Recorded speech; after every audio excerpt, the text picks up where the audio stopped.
J'ai travaillé pendant plus de 25 ans en section de recherche et notamment dans les groupes atteintes aux personnes, où on traite tous les crimes et délits Mmh. importants et notamment les viols. Mmh. J'ai deux surprises dans tout ce que j'entends. La première surprise, c'est pour l'affaire du Gers de Hoche avec la brigade de Lectoure.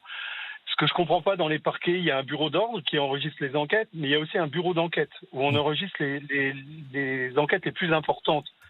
Une petite fille qui s'est fait violer 11 fois, c'est un fait criminel. Pourquoi il n'a pas été suivi par un substitut avec les enquêteurs? Et pourquoi donner ça à une brigade territoriale? On a des brigades de recherche au niveau départemental, on a des sections de recherche. On est formé pour entendre ces enfants en Mélanie. Et ça, j'arrive pas à comprendre. Je suis un peu surpris finalement... Alors, vous qui êtes un ancien gendarme et que vous connaissez très bien Oui, tout ça, comme vous dites, pendant 25 ans, vous avez bien travaillé ce type de dossier, comment vous l'expliquez? oui. Où est-ce qu'il y a eu une faille, selon vous? Parce qu'effectivement, La il y a un faille, bureau pour moi, d'enquête, il y a des enquêtes, il y a tout pour, justement, la faille, éviter que cela ne se produise, et pour mettre en garde à vue, comme c'est le thème de notre émission, d'ailleurs, mettre en garde à vue un pédocriminel. Alors la faille, pour moi, elle vient. Bon, je dis pas ça parce que je suis gendarme, j'étais gendarme. Hein.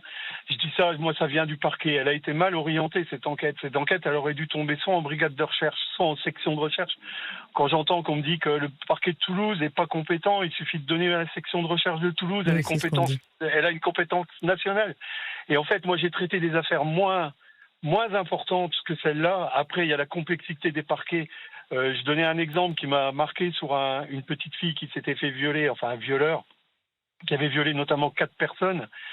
Et j'ai entendu une gamine de 18 ans qui au début ne se souvenait plus de rien, mais avec la procédure Mélanie qu'on a appliquée, on l'a entendue donc en vidéo pour éviter de recommencer à l'entendre. Et au bout d'une heure, elle a pleuré pendant 4 heures en Mmh. racontant tout ce qu'elle a subi. Mmh.